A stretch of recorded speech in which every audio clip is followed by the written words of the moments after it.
Everyone, welcome to science and fun 9th 10th 11th। मैं हूं दीक्षा कौशल, आपकी केमिस्ट्री एजुकेटर। और आज हम बात करने वाले हैं क्लास 11th के केमिस्ट्री सिलेबस की, जो अकॉर्डिंग टू सीबीएसई आया है।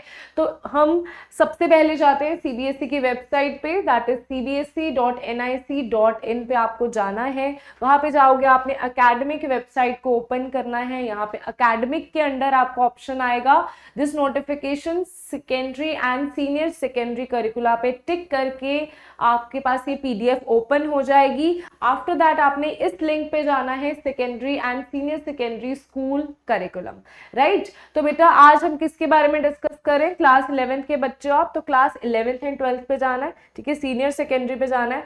नाउ हम डिस्कस करने वाले हैं केमिस्ट्री के रिलेटेड। तो अगर आपने लैंग्वेजेस को देखना है तो ये वाले लिंक को ओपन करना है। अगर आपने एकेडमिक इलेक्टिव्स में जाना है, जैसे केमिस्ट्री, फिजिक्स, ठीक है, इन सब चीजों के बारे में देखना है, तो आप जाओगे एकेडमिक इलेक्टिव्स में। यहाँ पे मैं जाऊंगी केमिस्ट्री में। जब आप केमिस्ट्री को क्लिक करोगे तो बेटा आपके पास आएगा ये वाला ऑप्शन ओपन हो जाएगा, ठीक है। ये वाली पीडीएफ आपकी ओपन हो जाएगी जब वहां पे आप केमिस्ट्री में क्लिक करोगे।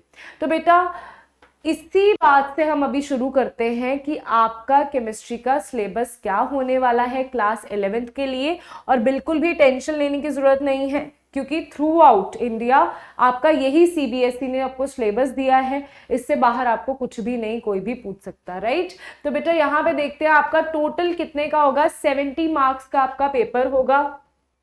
और ये रहे आपके चैप्टर्स जो आपसे पूछे जाएंगे। आपके टोटल चैप्टर्स हैं, total you have total you have 9 chapters here, ठीक है। Some basics concept of chemistry, that is for 7 marks, and then structure of matter for 9 marks, then classification 6 marks, chemical bonding 7 marks, chemical thermodynamics 9 marks, equilibrium 7, redox reaction 4, and then organic chemistry जिसमें GOC आ जाएगी आपकी, and then hydrocarbons, ये total 11 and 10, मतलब ये दोनों organic chemistry आपकी total 21 number की होगी, ठीक है बच्चा। तो ये रहा आपका क्लास 11th का ओवरव्यू। अभी हम डिटेल में जाते हैं, हर एक टॉपिक को देखते हैं किस तरीके से आपसे पूछा जाएगा। तो बेटा सबसे पहला आपका चैप्टर आता है some basic concepts of chemistry. तो बेटा some basic concepts of chemistry में सबसे पहले तो जनरल इंट्रोडक्शन आएगी आपकी, ठीक है, केमिस्ट्री के रिलेटेड। देन आपके पास आएगा importance and scope of chemistry, कि क्या इंपॉर्टेंस है, क्यों इसको यूज, क्यों हम इसको पढ़ क्यों रहे हैं। आपने केमिस्ट्री ली है तो क्या रीजन है इसको पढ़ने का, नेचर क्या है मैटर की, जो हमने 9th क्लास में पढ़ा हुआ है। Then laws of chemical combination, हमने पहले 3 लॉज करे थे, यहाँ पे लॉज आपके बढ़ जाएंगे, ठीक है, 5 लॉज आप पढ़ोगे। देन डाल्टन्स एटॉमिक थ्योरी पढ़ोगे, concept of elements, atoms, molecules, मतलब जो चीजों को आप 9th 10th में पढ़ के आए हो उसमें थोड़ी सी इसकी क्विक रिवीजन हो जाएगी आपकी, राइट। उसके बाद बहुत ही important atomic and molecular mass. Then mole concept बेटा पहले आपका 9th क्लास में होता था, बट 9th क्लास में आपका कट हो गया था। आई डोंट नो कि आपको 9th क्लास में आपके स्कूल वालों ने करवाया था नहीं करवाया था, बट अगर करवाया था ठीक बात है, नहीं करवाया था तो यहाँ पे आपको डेफिनेटली मोल कंसेप्ट पढ़ना है।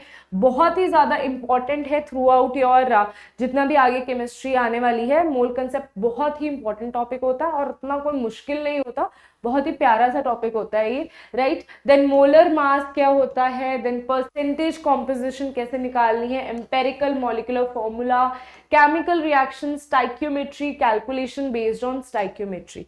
तो ये सारी आपका ये जो पहला चैप्टर है ना, आपको ऐसा लगेगा आप ज्यादातर इसमें क्या करोगे, न्यूमेरिकल्स करोगे, मतलब ये थ्योरेटिकल सा होगा आपको। इस जो फर्स्ट चैप्टर है some basic concepts of chemistry, इसमें ज्यादा थ्योरी होगी, प्रैक्टिकल्स नहीं होंगे, इसमें थ्योरेटिकल चीजें ज्यादा होगी, ताकि आपका एक बेस फॉर्म हो जाए केमिस्ट्री का, राइट। उसके बाद हम चीजों में जाएंगे। उसके बाद आपने 9th क्लास में पढ़ा होगा, that is structure of atom, पढ़ा है ना, 9th क्लास में स्ट्रक्चर ऑफ एटम पढ़ा था। तो उसी चीज को आगे एक्सटेंड करते हुए हम जाएंगे। आपने लास्ट जो 9th क्लास में पढ़ा था बोहर एटॉमिक थ्योरी पे आपने चीजों को रोक दिया था, अभी उसके आगे जाएंगे। अब हम एक्चुअल में एटम का स्ट्रक्चर क्या होता है उस चीज को पढ़ेंगे, ठीक है। तो आपकी जो इलेक्ट्रॉनिक कॉन्फ़िगरेशन आप पढ़ते थे KLMN करके, अभी आप उससे भी आगे बढ़ जाओगे। अभी आप डिफरेंट तरीके से इलेक्ट्रॉनिक कॉन्फ़िगरेशन जो एक्चुअल इसका मेथड है उस चीज को पढ़ोगे।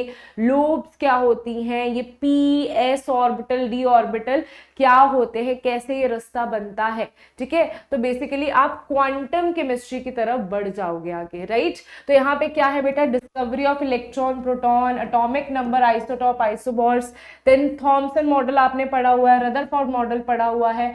फिर यहाँ तक तो बेटा आपका 9th का ही है, इसके बाद आपका नई चीजें शुरू हो जाएंगी, दैट इज बोहर्स मॉडल। फिर उसकी लिमिटेशंस क्या है, बोहर मॉडल आया, उसके बाद वो भी फेल हो गया, ठीक है, उस पे भी रोक लगा दी। उसके बाद एक और मॉडल आया, ठीक है, concept of shells, subshells, then dual nature of matter, matter as a particle and wave दोनों की तरह एग्जिस्ट करता है। हम क्वांटम केमिस्ट्री की तरफ आगे बढ़ जाएंगे, क्वांटम के तरीके से चीजों को समझना शुरू करेंगे, right. Then de Broglie relationship, Heisenberg uncertainty principle, concept of orbitals क्या होते हैं, क्वांटम नंबर्स क्या होते हैं, वेरी वेरी इंपॉर्टेंट, शेप्स क्या होती हैं इन ऑर्बिटल्स की, एस पी डी की, देन रूल्स क्या है इनको फिल करने के, ये कुछ रूल्स हैं, Pauli's, Aufbau, Hund rule. Then electronic configuration आपने पहले KLMN वाली देखी थी, अभी हम कौन सी देखेंगे, SPDF वाली, ठीक है। तो बहुत मजा आने वाला है। Stability of half filled and completely filled orbital, तो ये सारे टॉपिक है जो आपके स्ट्रक्चर ऑफ एटम में इंक्लूडेड है, राइट। तो हम उसी का एक्सटेंडेड वर्जन करेंगे बेटा। उसके बाद आता है आपका classification of, basically this is जो आपका 10th क्लास में 5th चैप्टर था, पीरियोडिक क्लासिफिकेशन, जिसको कट कर दिया गया था क्योंकि उनको था कि CBSE को था कि जिसने आगे जाके केमिस्ट्री पढ़नी ही है तो पढ़ ही लेगा इन सभी चीजों को।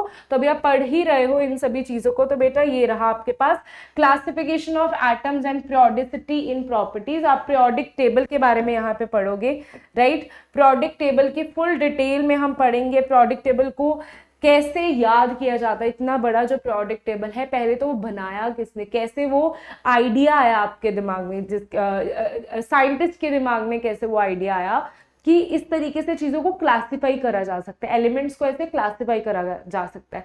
फिर ऐसा नहीं है, जैसे मैं आपको बोलती हूँ केमिस्ट्री में जब आप मॉडल्स पढ़ते हो ना तब आपको समझ में आता है, जरूरी नहीं है कि फर्स्ट चीज करो और उसमें सक्सेस हो जाए, ऐसा नहीं होता। आपको बहुत बारी चीजों को करना पड़ता है, उसके बाद चीजें सक्सेसफुल की तरफ जानी शुरू होती है, राइट। तो उसी तरीके से यहाँ पे क्या होगा, अब बहुत सारे मॉडल्स पढ़ोगे, जैसे आपने स्ट्रक्चर ऑफ एटम में मॉडल्स को पढ़ा, वैसे आप पीरियोडिक टेबल जो है के बहुत सारे मॉडल्स को पढ़ोगे, आप देखोगे एक मॉडल आया वो फेल हो गया, दूसरा आया वो फेल हो गया, फिर एट द एंड जो आपको आज का मॉडर्न पीरियोडिक टेबल है वो कैसे बना, उसकी क्या प्रॉपर्टीज है, कैसे एलिमेंट्स को वहां पे डाला गया, उसको याद कैसे करना है, कैसे उसकी फिजिकल प्रॉपर्टीज को समझना है, वो सारी चीजें हम यहाँ पे पढ़ने वाले हैं।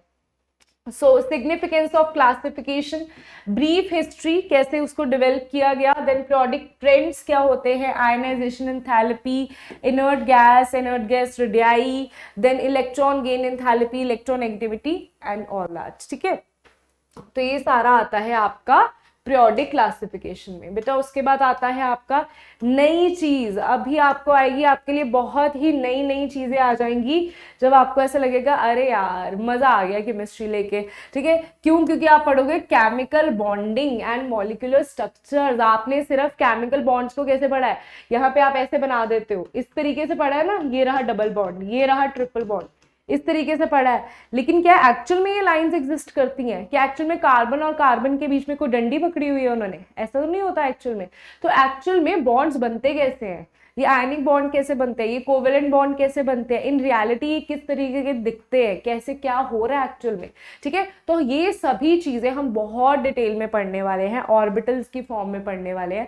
पहले हमने ऑर्बिटल्स के बारे में पढ़ा, फिर हमने एलिमेंट्स के बारे में पढ़ा, फिर हम इनकी केमिकल बॉन्डिंग के बारे में पढ़ेंगे, इन रियलिटी ये किस तरीके से बॉन्ड्स बनते हैं, ठीक है।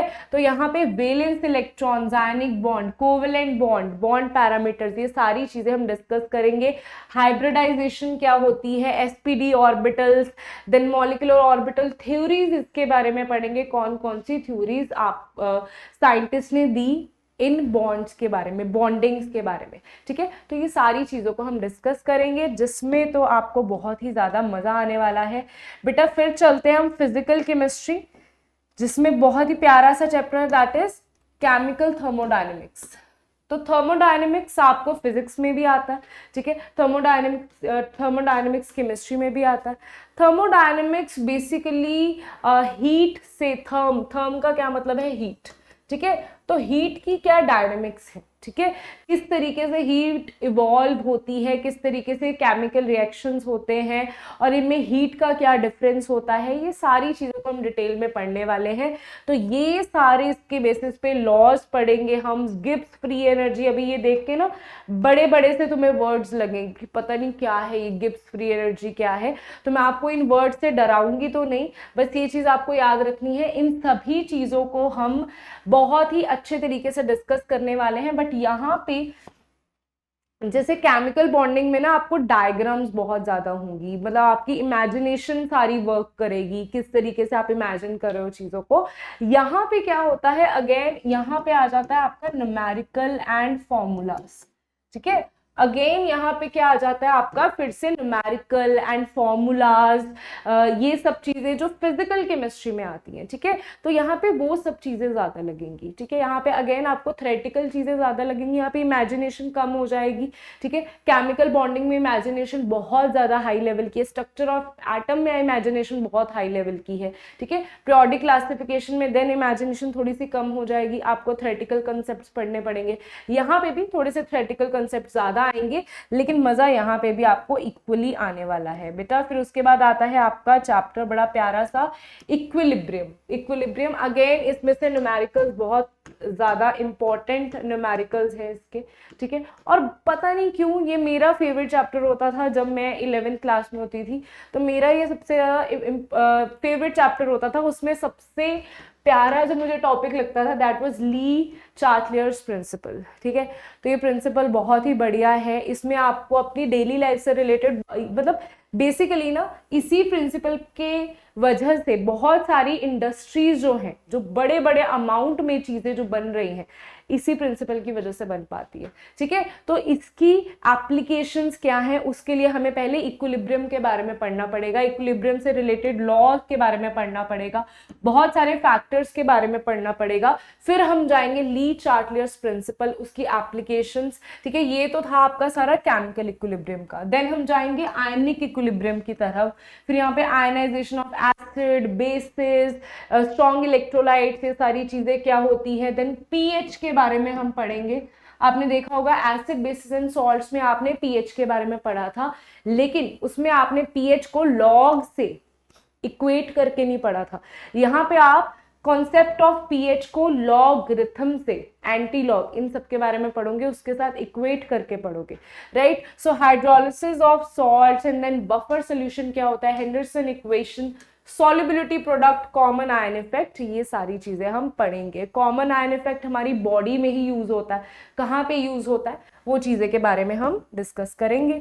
नेक्स्ट बेटा आता है रिडॉक्स रिएक्शन। अगेन इसमें आपका प्रैक्टिकल नहीं होगा, अगेन ये किसमें चला जाएगा, थ्योरेटिकल कंसेप्ट हो जाएगा, जिसमें जैसे आप पहले बैलेंसिंग करते थे छोटी क्लासेस में, 10th क्लास में, यहाँ पे थोड़ी सी हाई लेवल ऑफ बैलेंसिंग हो जाएगी। यहाँ पे आप आयंस के बीच में भी बैलेंसिंग शुरू कर दोगे, रिडॉक्स रिएक्शंस की बैलेंसिंग शुरू कर दोगे, तो यहाँ पे बैलेंसिंग थोड़ी सी हाई लेवल हो जाएगी। थ्योरेटिकल कंसेप्ट है, लेकिन ये है कि जैसे आप गेम खेलते हो ना कि इधर से इधर करके हिट एंड ट्रायल मेथड लगा के, तो उस तरीके से हम इस चीज को सॉल्व करने वाले हैं। नेक्स्ट आता है बेटा उसके बाद ऑर्गेनिक केमिस्ट्री, सबसे प्यारी, सबकी दुलारी ऑर्गेनिक केमिस्ट्री। तो बेटा ऑर्गेनिक केमिस्ट्री में आपके लिए बहुत ही नई चीज हो जाएगी, कार्बन एंड इट्स कंपाउंड्स आपने पढ़ा है, राइट। तो ऑर्गेनिक केमिस्ट्री में कार्बन एंड इट्स कंपाउंड्स का ही क्या है, ये वर्जन है आगे। तो ये क्या बनाने वाला, आपका बेस बनाने वाला है 12th क्लास का। जब आप 12th में जाते हो आपके पास प्रॉपर 5 चैप्टर्स आ जाते हैं ऑर्गेनिक केमिस्ट्री के, राइट। यहाँ पे ऑर्गेनिक केमिस्ट्री आपको सिर्फ 2 चैप्टर्स दिए गए हैं ताकि आप जीओसी, जनरल ऑर्गेनिक केमिस्ट्री अपनी स्ट्रॉन्ग कर लो। तो इसके मैं टॉपिक्स पे तो नहीं जाऊंगी क्योंकि आपके लिए सारी चीजें नई नई हैं, तो आई डोंट वांट कि आप डर जाओ इतने नए नए नाम पढ़ के, तो डरने की कोई जरूरत नहीं है। जब इन सभी चीजों को आप पढ़ोगे तो बहुत ही मज़ा आने वाला है। अभी हमारी क्लास 12th में जो बच्चे अभी गए हैं वो क्लास 11th की रिवीजन कर रहे थे, तो उनको बहुत मज़ा आता था काम करने में। उनको था मैम हमने 11th क्लास में क्यों ऑर्गेनिक केमिस्ट्री से डरते रहे, क्यों हमने अच्छे से नहीं पढ़ा, है ना। तो ये चीज़ नहीं करनी है आपने, ऑर्गेनिक केमिस्ट्री से बिल्कुल भी नहीं डरना। बाकी चैप्टर्स तो आप कर ही लोगे, वो तो मुझे पता है। डर आपको यहाँ पे लगेगा क्योंकि एक हवा बना दिया गया है ऑर्गेनिक केमिस्ट्री, तो डरने की कोई ज़रूरत नहीं है। आप इसको बड़े आराम से बड़े प्यार से समझना और बहुत मजा आने वाला आपको, ठीक है। तो हम इसकी जो IUPAC नेमिंग है, नॉमेनक्लेचर, डिस्प्लेसमेंट, जो इसके इफेक्ट्स होते हैं, इलेक्ट्रॉनिक डिस्प्लेसमेंट इफेक्ट्स होते हैं, तो उन सभी को हम बहुत डिटेल में पढ़ेंगे।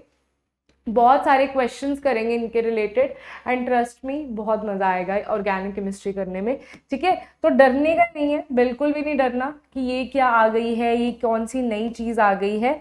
ये बहुत ही प्यारी चीज है, और अगर आपने एक बार इससे दोस्ती कर ली तो ये आपका साथ नहीं छोड़ेगी, फिर ये आपको बहुत ही बढ़िया नंबर लेके आएगी आपके 12th में भी, 11th में भी, और आपके एंट्रेंस एग्जाम्स में भी, ठीक है। तो बेटा यहाँ पे आता है देन हाइड्रोकार्बन्स। हाइड्रोकार्बन्स आपने ट्रेलर तो इसका देखा ही था ना, क्या था, एल्कीन, एल्केन, एल्काइंस। तो अभी उन सभी चीज़ों को हम डिटेल में पढ़ेंगे, ठीक है। सब कुछ उसका कवर करेंगे, क्या उसके रिएक्शंस होते हैं। जैसे एल्केन, यहाँ पे आप देख पा रहे हो, दिस इज एल्केन, क्या है यहाँ पे, दिस इज एल्केन। एल्केन की नॉमेनक्लेचर, इसके रिएक्शंस, देन एल्कीन के रिएक्शंस, देन एल्काइंस के, ओके। देन उसके बाद एरोमेटिक हाइड्रोकार्बन्स, ठीक है, जैसे बेंजीन हो गया। इन सभी के बारे में हम डिटेल में कवर करेंगे, राइट। तो इनके कार्सिनोजेनिटी क्या होती है, कार्सिनोजेनिक, ठीक है, कैंसर कॉजिंग, ये कौन सी चीजें होती है जो कैंसर कॉजिंग होती है, टॉक्सिसिटी। तो ये सारी चीजों के बारे में हम डिटेल में डिस्कस करेंगे अपनी क्लास 11th में। सो रेडी हो जाओ मजेदार अच्छे तरीके से पढ़ने के लिए, क्योंकि बहुत ही ज्यादा मजा आने वाला है। अभी तक तो आपने क्लास 9th एंड 10th में सिर्फ हल्का फुल्का सा पढ़ा था, अभी हम टोटली मतलब एटम के बीच में भी सारा कुछ स्टडी कर लेंगे, बॉन्ड्स का भी एवरीथिंग वी विल स्टडी, ठीक है। हर चीज जो हमने ऑर्गेनिक केमिस्ट्री का हल्का सा पोर्शन पढ़ा था उसको भी हम पूरा डिटेल में अभी कवर कर लेंगे। सो गाइज, केमिस्ट्री के रिलेटेड कोई भी, सिलेबस से रिलेटेड कोई भी डाउट है तो मुझे कमेंट सेक्शन में जरूर लिख के पूछो। And keep smiling, keep learning, all the very best for your class 11th and for your new journey. Take care, have a great day.